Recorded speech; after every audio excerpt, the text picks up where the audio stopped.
Leo Tolstoy's Anna Karenina, Part 6, in which all our protagonists find the thin veneer of tranquility in their lives tested by family and friends, with farcical and tragic consequences.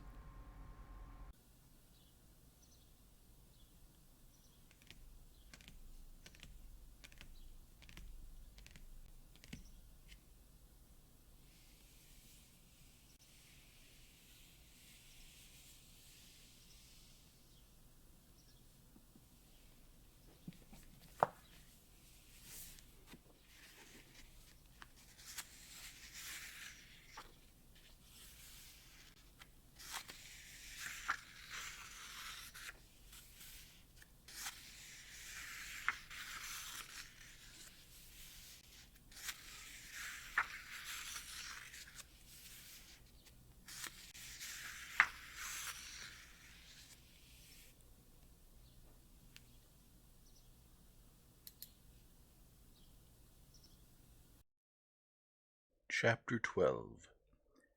Waking up in the early dawn, Levine tried to rouse his comrades. Vasenka, lying on his stomach, one stockinged foot thrust out, was so fast asleep that he could get no response from him.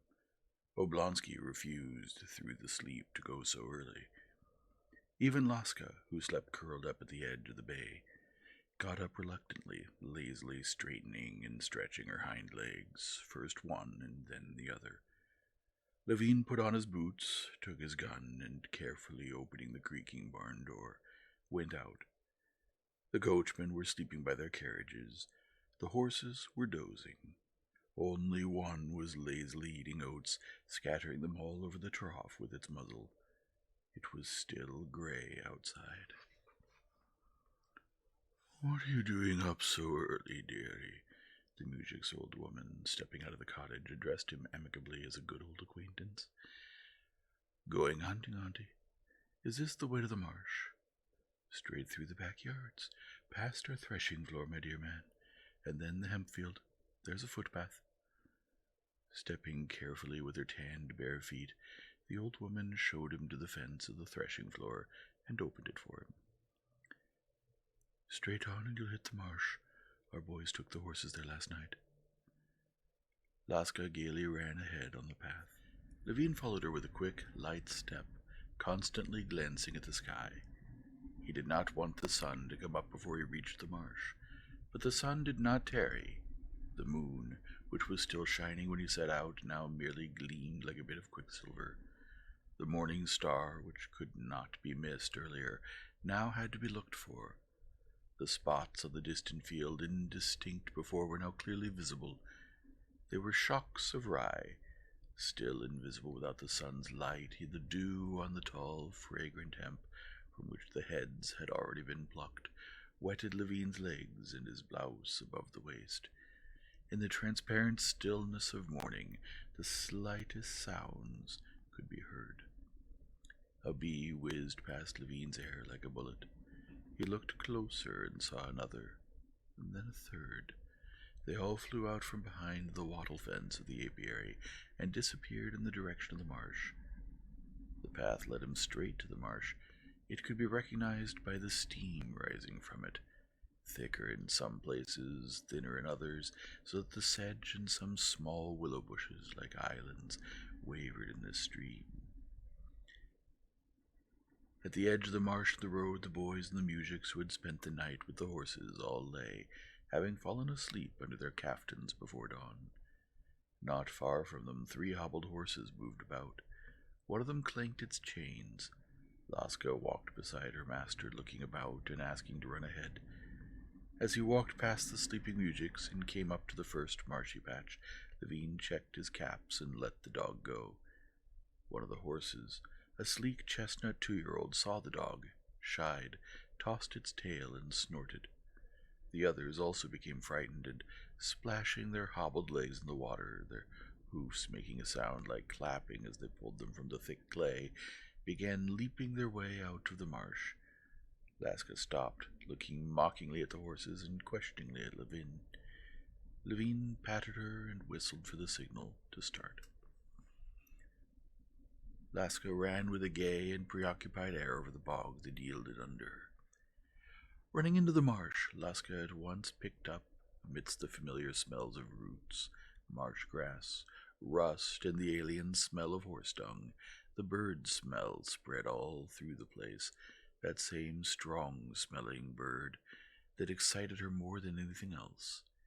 Here and there over the moss and marsh burdock, this smell was very strong, but it was impossible to tell in which direction it grew stronger or weaker. To find the direction, she had to go further downwind.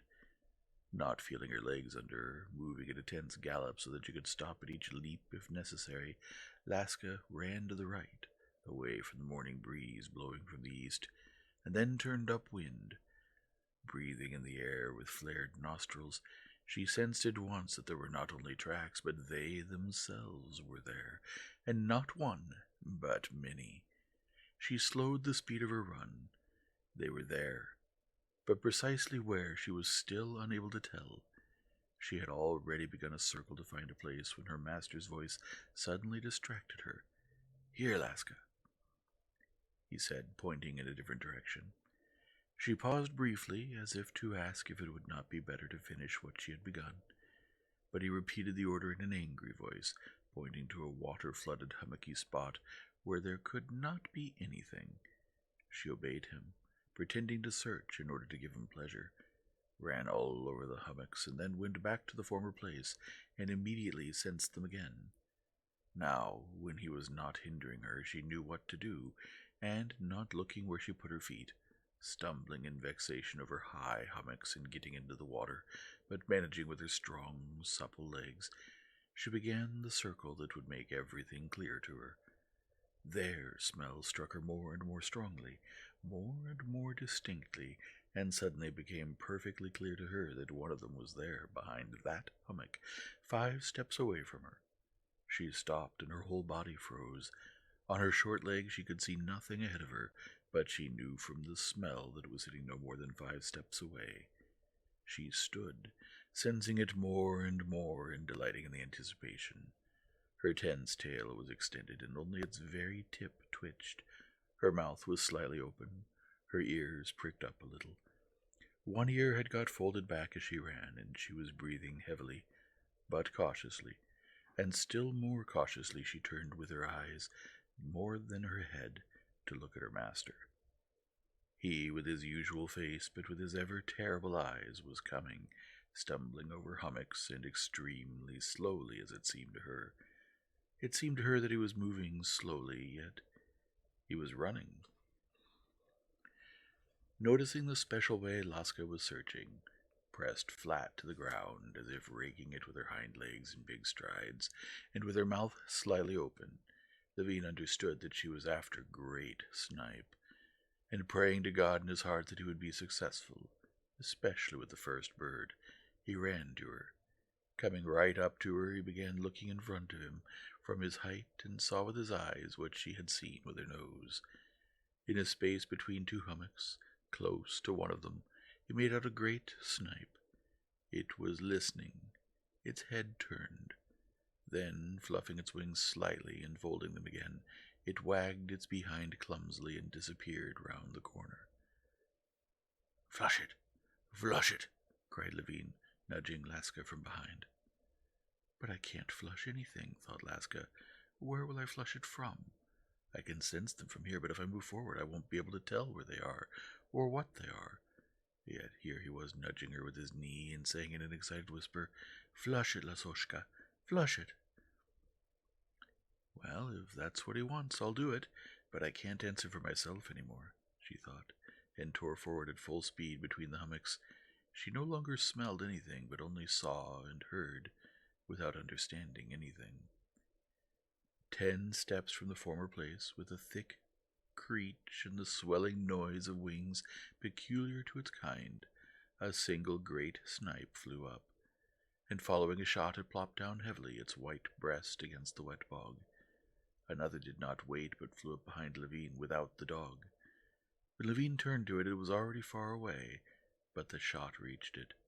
Having flown some 20 yards, the second snipe suddenly jerked upwards and, tumbling like a thrown ball, fell heavily onto a dry patch. "That'll do nicely," thought Levin, putting the two plump, warm birds into his game bag. Lasoshka, won't it do nicely? By the time Levin reloaded his gun and started off again, the sun, though still invisible behind the clouds, was already up. The crescent moon, having lost all its brilliance, showed white like a cloud in the sky.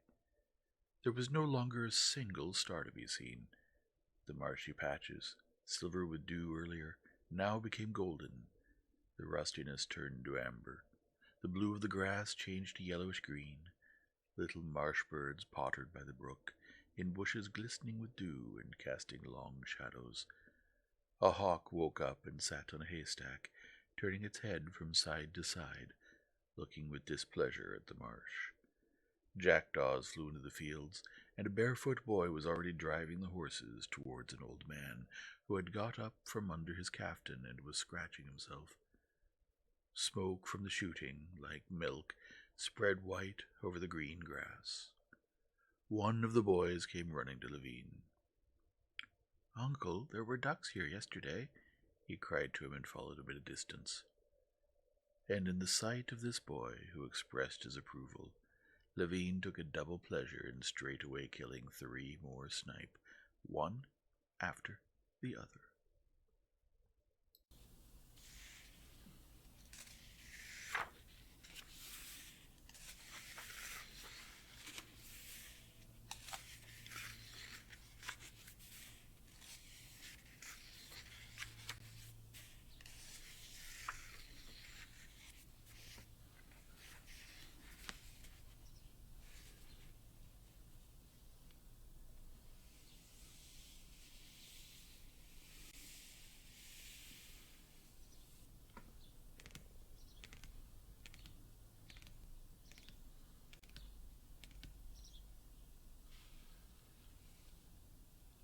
If you enjoy this format, please leave a like and subscribe and return tomorrow for the next chapter.